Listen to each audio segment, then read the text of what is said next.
এই সংবিধান রচয়িতাদের স্বাধীন বাংলাদেশের সংবিধান রচনা করার ম্যান্ডেটই ছিল না। তারা ভিন দেশের সংবিধান অনুসরণ করেছিলেন বলে যা হওয়ার তাই হয়েছে। কোন ক্ষেত্রেই কাঙ্ক্ষিত সমৃদ্ধ ও উন্নতি হয় নাই। রাজনৈতিক সংস্কৃতি পুরুষ্ট হয়েছে। সবচেয়ে ভয়াবহ ব্যাপার হলো সংবিধান মেনেই স্বৈরাচার তৈরি হয়েছে। এজন্যই আমরা সংস্কারের প্রশ্নে কত অভিযোগ ও আপসহীন অবস্থান নিয়েছি। ভাইয়েরা আমার, জুলাই অভ্যুত্থানের প্রধান লক্ষ্য ছিল দেশকে স্বৈরাচারের হাত থেকে রক্ষা করা, 54 বছরের জমা হওয়া জঞ্জাল দূর করা। অভ্যুত্থানের পরে সংস্কার কমিশন গঠন করা হয়েছে। আমরা মতামত দিয়েছি। এখন সংস্কার নিয়ে দ্বিতীয় দফা আলোচনা চলছে। আমরা লক্ষ্য করছি মৌলিক সংস্কারে কেউ গরিব করছেন। এটা জুলাইয়ের সাথে বিশ্বাসঘাতকতা। স্বৈরাচার তৈরি রাস্তা খোলা রাখা যাবে না। সংস্কার না করে নির্বাচন আয়োজন করে দেশকে আবারও আগের অবস্থায় নিয়ে যাওয়া যাবে না। রাষ্ট্রের দুর্নীতি সহ সংসদের উভয় পক্ষের পিয়ার পদ্ধতি নির্বাচনের মতো বিষয় ঐক্যমত্য না হলে কোন ভোটের আয়োজন করতে হবে। আমার কথিত ফ্যাসিস্ট জুলুমের রাষ্ট্র তৈরি করেছিল। হাজার হাজার মানুষকে খুন করেছে। বিলিয়ন বিলিয়ন টাকা দেশ থেকে চুরি করে নিয়ে গেছে। লাখো মানুষকে কারাবন্দী করেছে। চাঁদাবাজি করে মানুষের জীবন প্রতিষ্ঠিত করেছে।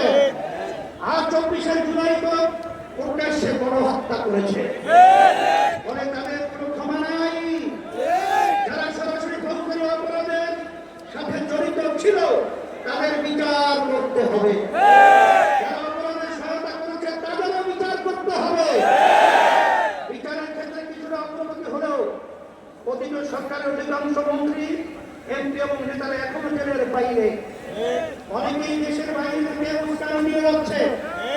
আজকের এই মহাসমাবেশ থেকে ঘোষণা করছি, অবিলম্বে ফ্যাসিবাদীর সাথে জড়িত সকলকে শাস্তির আওতায় আনতে হবে। আরেকটা কথা বলি, সুপ্রিম কোর্টে বিচারপতি নিয়োগ নিয়ে অতীতের মতোই বাতাসে নানা রকম কথা ভাসছে। আমরা আমাদের চোখ কান খোলা রেখেছি। যোগ্যদের বাদ দিয়ে যদি তথাকথিত সর্বপক্ষ রাজনীতিবিদদের নিয়োগ দেওয়া হয় তা কারোর জন্যই সুকুমার হবে না। প্রিয় দেশবাসী, দেশের সকল মানুষের ভোটের দাম সমান। কারো ভোট যাতে অবমূল্যায়ন না হয় সেই ব্যবস্থা করতে হবে। তাই আগামী নির্বাচন সংসদের উভয় পক্ষে অবশ্যই পিয়ার পদ্ধতিতে নির্বাচন দিতে হবে। যেটা যত শতাংশ ভোট পাবে সংসদে তাদের সেই অনুপাতি হারে আসন থাকবে। এই পদ্ধতিতে রাষ্ট্র পরিচালনায় সকলের মতের প্রতিফলন ঘটবে। কোন দল জালেম হওয়ার সুযোগ পাবে না। এটা চিন্তির দাবি। এটা এখন জনগণের দাবি, দেশের অধিকাংশ রাজনৈতিক দলের দাবি, সকল ধর্মের মানুষের দাবি। আজকের এই মঞ্চ এটা আবারও প্রমাণ করেছে। ভাইয়েরা আমার, আমরা বারবার রক্ত দিয়েছি কিন্তু সফলতা পাই নাই। কারণ আমরা প্রতিবারের নেতা ও নীতি বাছাই করতে ভুল করেছি। আমরা 54 বছরে অনেক দলকে দেশ শাসন করতে দেখেছি কিন্তু ইসলামকে এখনো ক্ষমতায় নিতে পারি নাই। এবার ইসলাম পন্থীদের ঐক্যের ব্যাপারে বড় প্রত্যাশা তৈরি হয়েছে। আমি শুরু থেকে ইসলাম পন্থী সকল ভোট এক বাক্সে আনার কথা বলে আসছি। আগামী নির্বাচনে শুধু ইসলাম দলই নয়, ইসলামী দলই শুধু নয়, বরং দেশ প্রেমিক আরো অনেক রাজনৈতিক দল এক বাক্সে নীতিতে আসতে পারে ইনশাআল্লাহ। যদি আমরা একত্রে নির্বাচন করতে পারি, যদি কার্যকর ঐক্য গড়ে তুলতে পারি, তাহলে বাংলাদেশে ইসলামপন্থীরাই হবে প্রধান রাজনৈতিক শক্তি। রাষ্ট্র পরিচালনার দায়িত্ব আমাদের হাতে আসবে ইনশাআল্লাহ। প্রিয় দেশবাসী, অন্তর্বর্তীকালীন সরকার জুলাই অভ্যুত্থানের ফসল এত জনসমর্থন নিয়ে আর কোনো সরকার দায়িত্ব গ্রহণ করে নাই। আমরা নিঃস্বার্থভাবে এই সরকারের পাশে দাঁড়িয়েছি। সরকারকে সংস্কার, বিচার ও সুষ্ঠু নির্বাচনের যে অঙ্গীকার নিয়ে আপনারা দায়িত্ব নিয়েছেন, সেই দায়িত্ব পালনে অবিচল থাকুন। তারা প্রভাবিত হয়ে লক্ষ্য থেকে বিচ্যুত হবেন না। নিরপেক্ষ থেকে দায়িত্ব পালন করুন। আমরা আপনাদের পাশে ছিলাম, আছি এবং থাকবো ইনশাআল্লাহ। প্রিয় ভাইরা আমার, আইন শৃঙ্খলা পরিস্থিতি, রাজনৈতিক চরিত্র, চাঁদাবাজির ক্ষেত্রে অবস্থার এখনো কোনো পরিবর্তন হয় নাই। একটি দলের বিরুদ্ধে অভিযোগ উঠেছে, কারো নাম ধরে সমালোচনা করতে চাই না, তবে পুরনো রাজনৈতিক অপসংস্কৃতি জিয়ে রাখার চেষ্টা সহ্য করা হবে না। রাজনীতির নামে সন্ত্রাস, চাঁদাবাজি অবশ্যই প্রতিহত করতে হবে ইনশাআল্লাহ। আমাদের প্রধান লক্ষ্য হবে মানুষের জীবনের নিরাপত্তা নিশ্চিত করা এবং মানুষের জীবন মান উন্নত করা, ভবিষ্যৎ প্রজন্মের জন্য নিরাপদ দেশ গড়ে তোলা, মানুষের বিশ্বাস ও চিন্তার স্বাধীনতা নিশ্চিত করা। আমরা একটি সমৃদ্ধ বাংলাদেশ নির্মাণ করতে চাই। কৃষক ও শ্রমিক ভাইদের ইসলামী করতে চাই। অতীতে কেউ আপনাদের স্বার্থ রক্ষা করে নাই, আপনাদের শ্রমধামের চুক্তিতে অন্য কেউ নেই। ইসলামী শক্তি ক্ষমতায় এলে আপনাদের স্বার্থ নিশ্চিত করা হবে ইনশাআল্লাহ।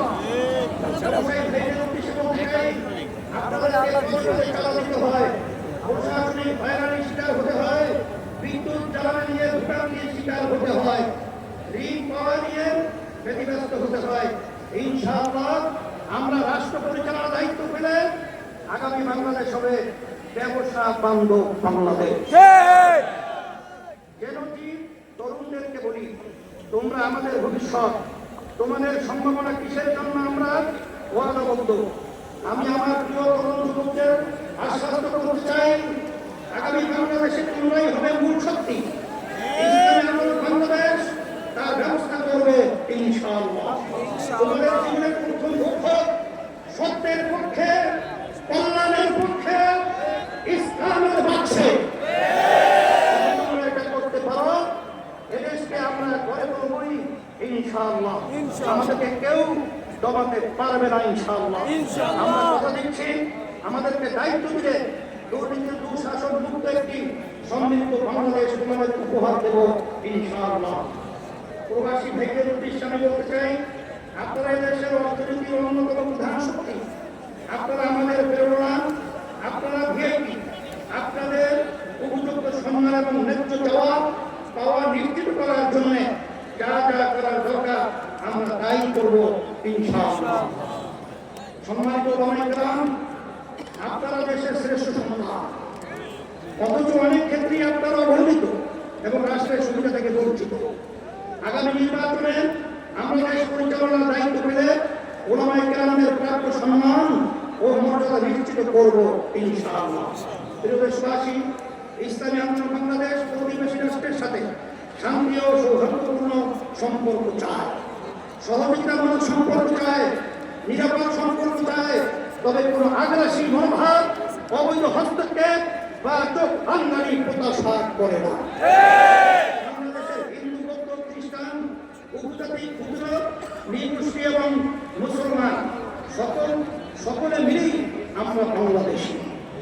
এই দেশ আমাদের সকলে, ধর্ম বর্ণ নির্বিশেষে সকলের জানমালের নিরাপত্তা নিশ্চিত করা এবং সবার জন্য সমান সুযোগ ও মর্যাদা প্রদান করা আমাদের রাজনৈতিক অঙ্গীকার। আমার মা বোনদের উদ্দেশ্যে বলতে চাই, নারী আমাদের জনশক্তি অর্থে দেশ গঠনে নারীদের ভূমিকা খুবই গুরুত্বপূর্ণ। ইসলামী আন্দোলন বাংলাদেশ নারীর স্বাধীনতা, সম্মান, অধিকার নিশ্চিত করতে চায়। আমরা নারীর প্রতি কোনো প্রকার সহিংসতা প্রকাশ করব না, নারীকে পণ্য বানাতে দিব না, সমুন্নত করাই আমাদের পবিত্র দায়িত্ব। এই মহাসমাবেশ থেকে আমরা ফিলিস্তিনি জনতার প্রতি সমর্থন ঘোষণা করছি। প্রথম কিবলা বাইতুল মুকাদ্দাসে মুক্তিসহ স্বাধীন ফিলিস্তিন রাষ্ট্র প্রতিষ্ঠার জন্য সব মুসলিম দেশের রাষ্ট্রপ্রধানদের কার্যকর উদ্যোগ নেওয়ার জোর দাবি জানাচ্ছি। আমরা রাষ্ট্রের সুশাসন চাই, জবাবদিহিতা নিশ্চিত করতে চাই। যেখানে রাষ্ট্রপ্রধান জনতার কাছে জবাবদিহি করতে বাধ্য থাকবে, আমরা ন্যায়ের শাসন প্রতিষ্ঠা করতে চাই, আমরা দুর্নীতিমুক্ত বাংলাদেশ প্রতিষ্ঠা করতে চাই, আমরা দক্ষ সব জনপ্রশাসন গড়ে তুলতে চাই। প্রতিষ্ঠার পর থেকে আজ পর্যন্ত ইসলামী আন্দোলন বাংলাদেশ কখনো অন্যায়ের সঙ্গে আপোষ করে নাই। সরকার পথে ক্ষমতায় যেতে চায় নাই, নীতি বিসর্জন দেয় নাই। সবকিছুর মধ্যে আমরা ইসলাম, দেশ ও জনগণের স্বার্থকে প্রাধান্য দিয়েছি। আগামীতেও আমরা প্রত্যাশাকে পূরণ করতে চাই। প্রিয় নেতা কর্মীবৃন্দকে বিশেষ করে আমরা বলবো, আপনারা অনেক ঘাম ঝরিয়েছেন, অনেক সময় দিয়েছেন, অনেক রক্ত দিয়েছেন, জীবন দিয়েছেন। আপনাদের কোরবানির বদৌলতে ইসলামী আন্দোলন বাংলাদেশ আজ গণমানুষের শক্তিশালী রাজনৈতিক দলে পরিণত হয়েছে। এখন সময় ফসল ঘরে তোলা।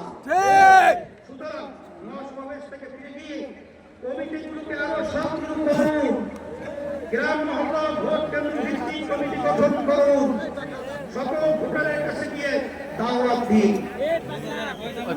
সামনে ইসলামের সৌন্দর্য শ্রেষ্ঠত্ব তুলে ধরুন, সকল ধর্ম ও মাসলাকের সাথে সম্পর্ক উন্নয়ন করুন, সকল পেশাজীবীদের সাথে সম্পর্ক ঘনিষ্ঠ করুন।